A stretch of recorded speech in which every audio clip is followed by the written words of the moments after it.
Good evening students. Today I am going to teach you dielectric and polarization. Good.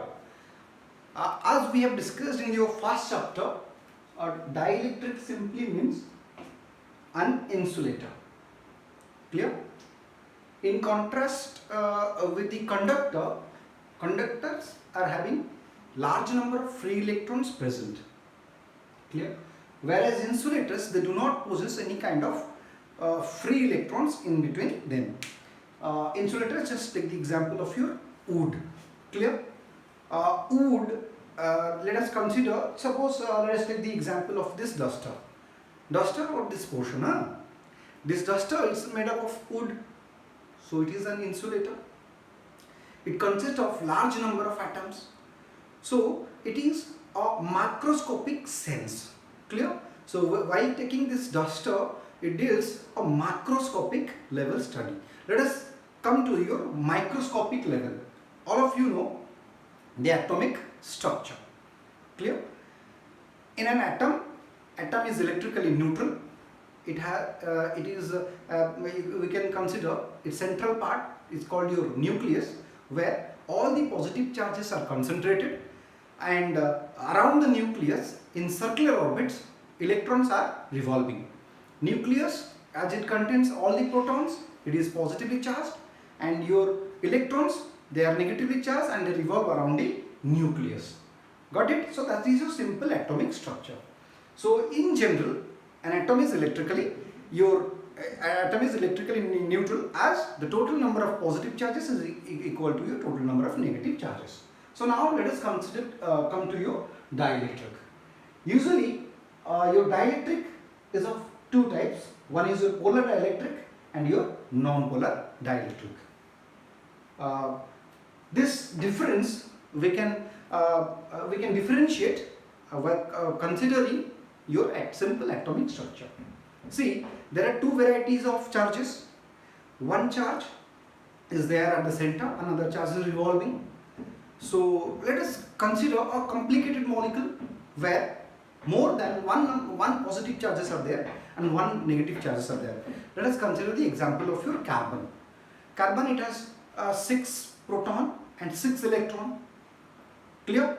So we can think of like all the positive charges, like all the protons, they are equivalent to a single positive charge and they are located at the center, and that center is called your center of all positive charges.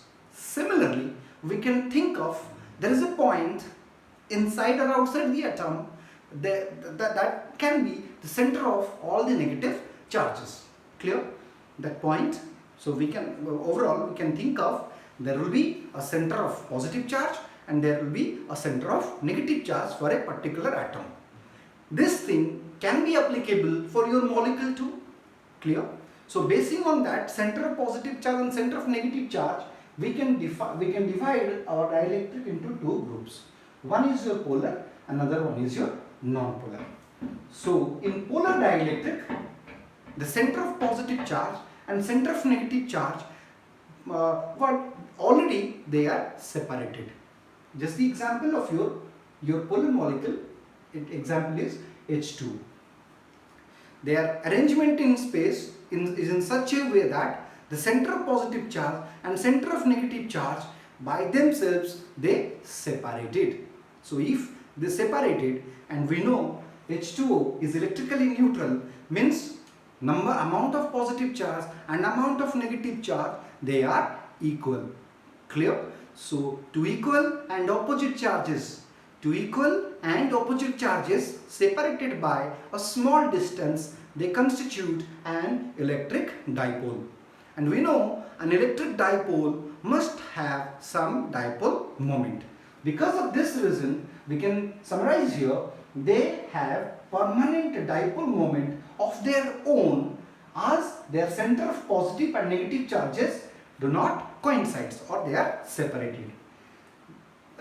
In case of non-polar, the situation is completely opposite. What is that? Their center of positive charge and center of negative charge, they coincide at a particular point. Because of that reason, they are non-polar. And we know this polar molecule or since they have permanent dipole moments, they behave like a small dipole. So means we can say that a simple single water molecule, it behaves like a dipole, electric dipole. So when an electric dipole is placed in an electric field, it experiences a torque. We have learnt it in your first chapter. So that's why it is written, when the polar molecule, they are placed inside an external electric field, they rotate in an external electric field and try to align themselves along the external field. But for a non-polar dielectric, what will happen? For a non-polar, here this is the diagrammatical representation I have made here. Here the external field is 0, means there is no external field at all. This is the case of your non-polar dielectric.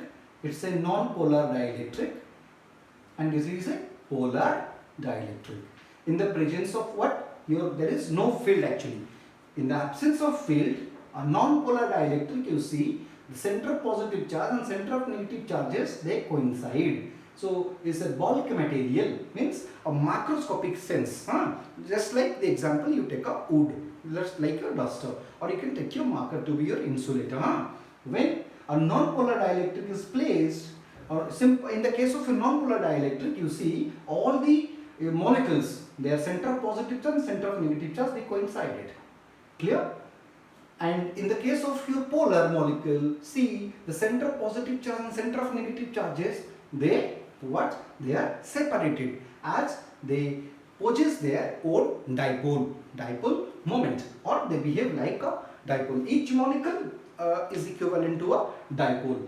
Just see the arrangement. But you see here the net dipole moment of the sample is 0. Here also the net dipole moment is 0. Is it clear? Means when they are arranged, when no external field is there, they are arranged in such a manner that their net dipole moment is 0. So when these two, means polar and non-polar dielectric place themselves. But when the electric field is not 0, means there exists an electric field. Let us consider the case of your non-polar dielectric.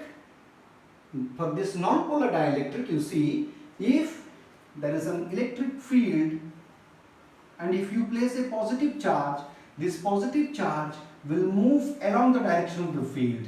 And if you place a negative charge here, this negative charge will try to move opposite to that of the field. Clear? Let us consider a simple molecule of your non-polar dielectric. You take this molecule and place it inside this field. The positive charge of the non-polar dielectric, it will try to move along the direction of the field, whereas the negative charge will try to move opposite to that of the field. Because of this, the molecule gets slightly stretched, just like in this case. Because of that stretching, so the charge separation occurs and the molecule acquires some amount of dipole moment. If the strength of the field is much more, it will induce much more polarization in the non-polar dielectric. Means once the molecule gets stretched, they possess a dipole moment, and because of the presence of the field exerts a torque on the dipoles and it will try to rotate it, so they align in this fashion. Clear? Means in simple way, a non-polar dielectric, in the presence of an external field, it is gets stretched and rotated and becomes polarized like this. Clear? And have some net polarization. Clear? And net dipole moment, we can say net dipole moment. But in the case of your polar dielectric, as they possess their own dipole moment, when you place them in an external field, they will only rotate and align themselves along the direction of the field. Means the dipole moment will align themselves along the direction of the field, and the molecular arrangement will be like this, and the sample gets polarized, we can say, and the sample possesses a net dipole moment. So whatever it may be a non-polar or polar molecule, when you take them and place in an external field, the sample gets some net dipole moment, and this phenomena is called your polarization. Just take the example here. We can see this, let's say this dielectric, it is placed in an external field. Got? This dielectric is placed in an external field, and what is happening? You see, there is an alignment of the dipole moment along the direction of the field. So you see, this side of the dielectric, they acquire a net negative charge, and the far end, the other side, it is getting a positive charge. And all the other portion, if you add up all the charges, you will get the total charge is 0, means this portion gets neutralized. Means there is a charge separation, and this side get a negative charge and this side gets a positive charge. So this is the diagrammatical presentation here. This is the external field. When I am placing an dielectric in an external field, the situation is like this, and this end opposite to the direction of electric field gets a negative charge, whereas the side which is along the direction of your electric field gets a positive charge. So we can say these charges are induced charges, and in between, if you find the add of if you add up all the charges, you get the total charge to be 0. So this I can say minus sigma p, or you can say minus qp here. Polarize your charge due because of the polarization, and it is plus qp. Clear? So this is E naught represents your external field. Now just to remove the field and let us analyze the dielectric only. So you think of field is there, but we will analyze the importance of the polarization here. Because of the polarization, there is a charge separation, and this, because of the charge separation, there exists a field because of the polarization. Yes, because of this induced charges, because of this separation of this induced charges, or because of this polarization, we get an electric field, and that electric field is called your induced field. It is because of these charges that are appearing at the boundary levels. So that field is your EI. This EI is what? These two are different. E naught is the external field, EI is the field because of the induction effect. Clear? This is a field because of the polarization. So inside the dielectric, and all of you see this E naught and EI, they are oppositely directed, and the net field inside the dielectric, net field means the field whatever exists inside the dielectric is what?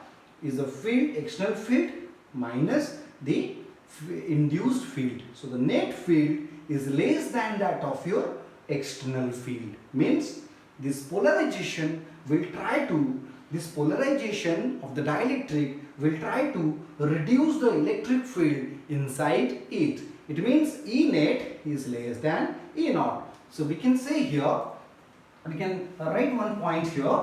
See, E net is less than your E naught.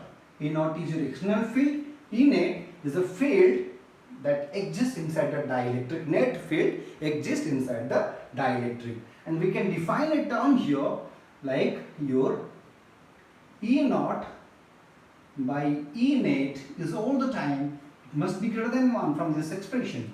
Clear? And this E naught by E net, this E naught by E net, from this expression we can see E naught by E net must be greater than 1, and this quantity is called your K, and it is called your dielectric constant. Dielectric constant. Clear? So K is equal to E naught by E net, or which implies we can say your E net is equal to E naught by K. Got it? So we can say as the value of K is greater than 1, we can say if you introduce a dielectric in between electric field, in that region, the means where the dielectric is kept, within that region the field is all the time less than the outside region. Clear? But this is in case of your insulators or dielectrics. If inside an electric field, you suppose you have put an your conductor. In the case of your conductor, EI must be equals to E net. So in that case, EI means field due to the polarization. Clear? Field due to the polarization is called your EI. It is in the case of your conductor. For the case of conductor, EI is equal to your E naught, and E net is equal to how much? E net is equal to E naught minus EI. So which is equal to E naught minus E naught, means E net is equal to 0. Clear? So inside an conductor, the electric field is 0. So in that case, the value of your K is how much? E naught by E net. So for conductor, the value of K is how much? That is E naught by E net. E net is your 0. The value of K is dielectric constant is infinite. Clear? Thank you.